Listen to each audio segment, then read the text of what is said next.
Wizards of the Coast has announced the 2021 lineup for Magic the Gathering, and it's pretty crazy, guys. Get your hype helmet strapped on, it's time to do this!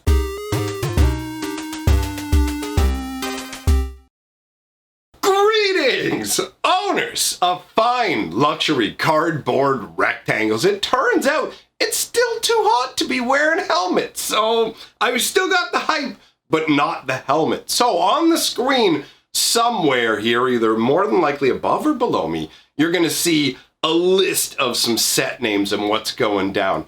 This is the 2021 lineup, all right? So these are the sets that are gonna come out next year. Now, I'm just showing you what we're gonna talk about for standard. There are a few other things on the list like Modern Horizons 2, but we can talk about that at another time. That's not as exciting as what's going on with these new sets. Who cares about a reprint set when we can be talking about brand new stuff and stuff that looks really exciting? You know, like, dude, I am hyped. This Zendikar season right now, honestly, what's going on has got me so hyped. There's so many different videos that I want to work on all at the same time, basically. I couldn't decide. I'm like, what do we talk about? Do we talk about how you can get fetch lands and everything? Are we going to talk about the spoiled cards? Are we going to talk about the fact that they brought Magic lore back? Okay, we've actually got a story going on with Zendikar Rising, which is really exciting. Speaking of which, I'm releasing a lore video on my other channel today about the Zendikar Rising Skyclave. So if you want to know what's going on behind Zendikar Rising, definitely go over to my other channel, check that video out. But I'm getting off all, like I said, man, put the hype helmet on because I'm more stoked about Magic than I have been in a while. So the first set that is on our list here is Kaldheim with a big old axe. What is this going to be? This is almost guaranteed to be our Norse Viking set.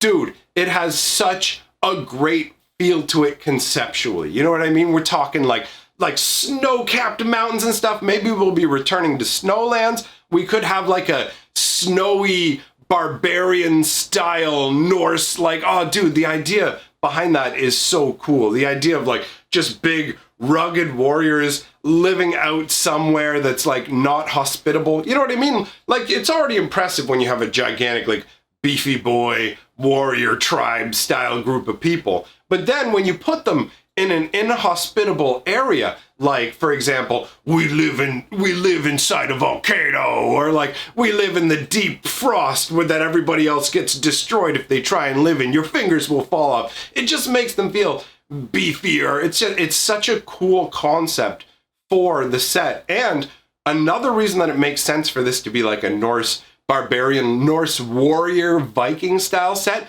is the fact that we can see in Zendikar, they have brought this theme, and this is a spoiler if you haven't already seen it, but one of the themes of Zendikar is party adventures, almost a la Dungeons and Dragons, which we'll get into in a bit. But party style adventure where have a warrior, have a cleric, have a rogue, have a wizard, like your traditional fantasy balanced party. That's one of the themes of Zendikar. Having a set that's going to be a heavy warrior set falls right into that theme quite nicely, doesn't it? So that's another great reason for Kaldheim to tie in. But I mean, when you look at the name of the set, it's this dark blue, right? It starts out at the top, kind of whitish, moving into a deeper, cooler blue as you move downwards, which definitely gives you that Ice Age kind of vibe, right? And then you've got the battle axe, which represents Norse warriors! Like, dude, this should be pretty cool. Honestly, I love this style of set. Like, I have high hopes, and honestly, Zendikar makes me feel like, so far, what we've seen of Zendikar, I will admit, I'm fully, you can't see the hype helmet, guys, but I'm in full hype mode right now. I'm in that, like, woo mode where you think everything's gonna be amazing, and who knows, you know, maybe I'm getting my expectations a little out of whack. Maybe I'm letting them run wild, but who cares?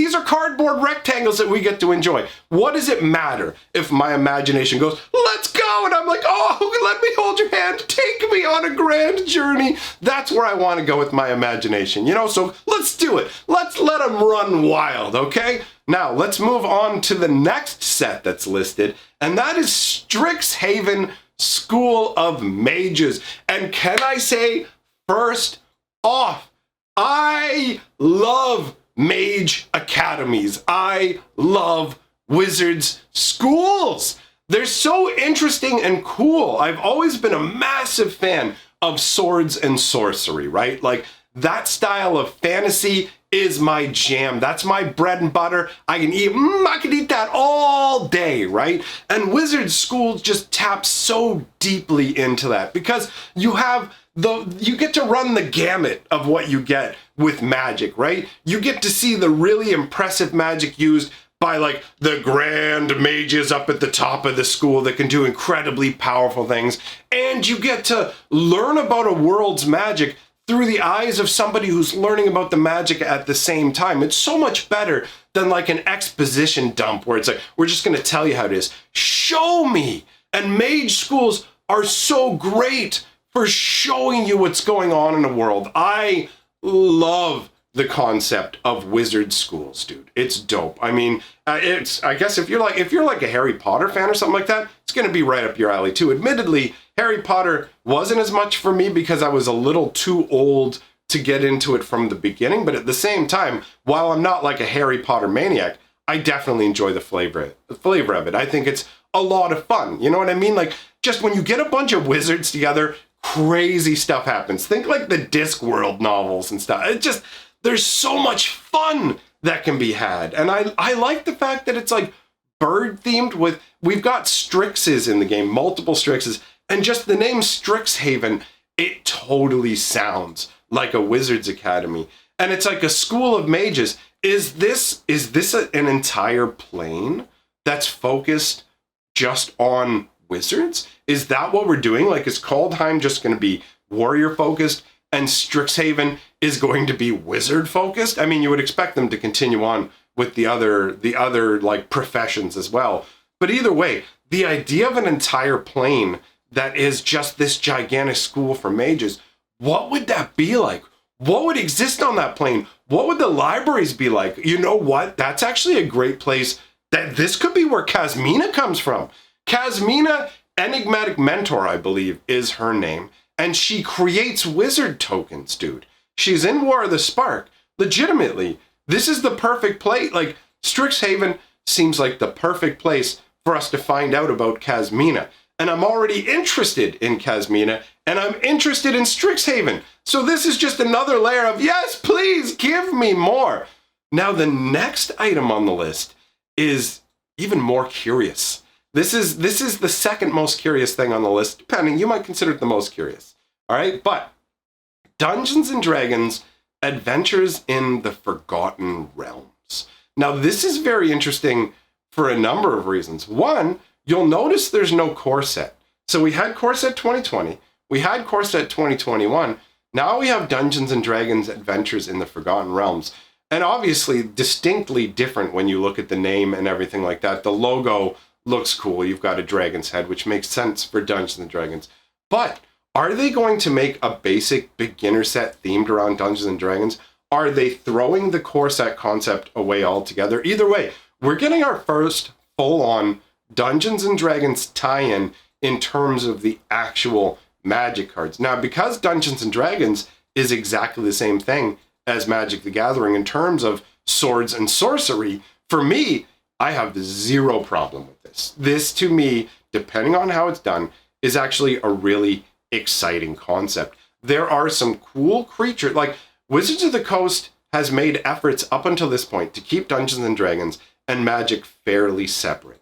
They like, what is it, played around a little with the idea of bringing them together in terms of you can buy a Ravnica source book, you can buy a Theros source book to play Dungeons and Dragons in the Magic the Gathering worlds, and there are a few other tie-ins like the Bag of Holding card they made, but some of Dungeons and Dragons' most iconic creatures have always been off limits to Magic the Gathering. So you've never seen a, like, the gelatinous cube specifically. Or even more so, we've seen creatures similar to, but we've never seen an actual beholder in Magic the Gathering. So bringing Dungeons and Dragons over opens it up with a whole bunch of different creature types and things like that. Also, it's an opportunity for Dungeons and Dragons fans to get into Magic the Gathering.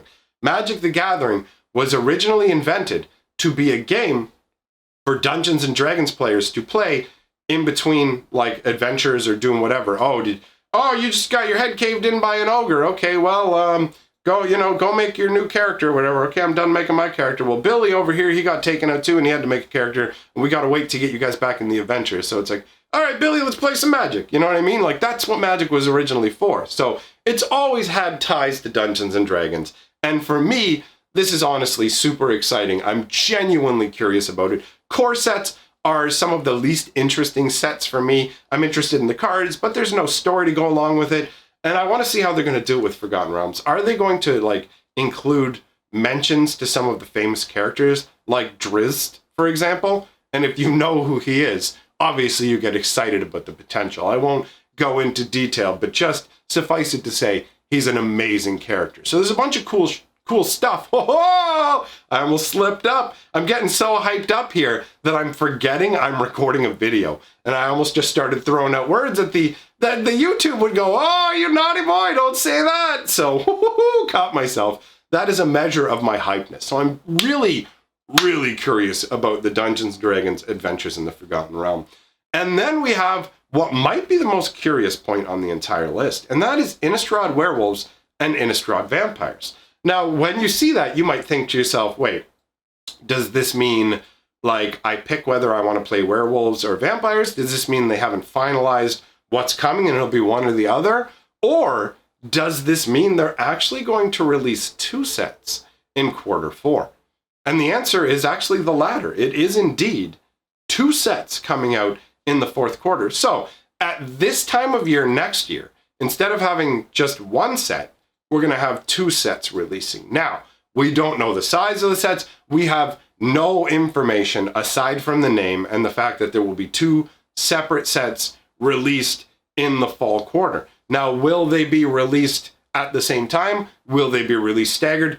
Have no idea. But it's an interesting concept because the September release, the September-October release window, which is what these will fall in, is the release window that has the largest gap before we get a new set. You'll see it, for example, when you look at Arena, the Mastery Passage for the last 2 sets are 80 or 90 levels, whereas this Zendikar Mastery Pass is going to be 130 levels because the Zendikar season is that much longer. So it gives you an idea of the length of the seasons. So they're going to be releasing Werewolves and Vampires, both of these sets. Now, bear in mind that it does state on the image that the set names are not finalized. So they may somewhat tweak or change the names, but regardless, I don't think that it really changes anything underneath. The Innistrad sets seem fairly straightforward. One will be focused on werewolves, one will be focused on vampires, so that will be very exciting for people who are fans of either of those tribes, or even just fans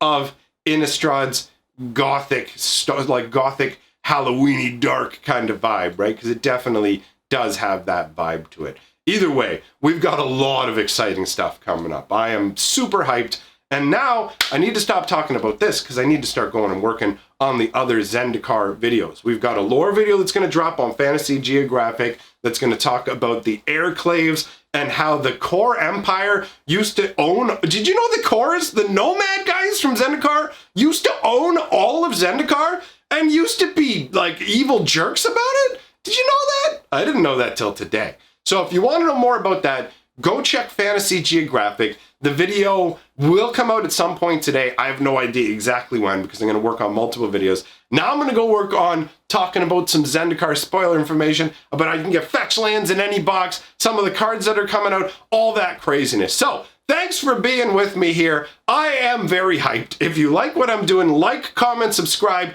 That all helps the channel. If you love what I'm doing, jump on my Patreon. The little red light is flashing on my camera and it's going to shut off on me, so I got to go. Bye!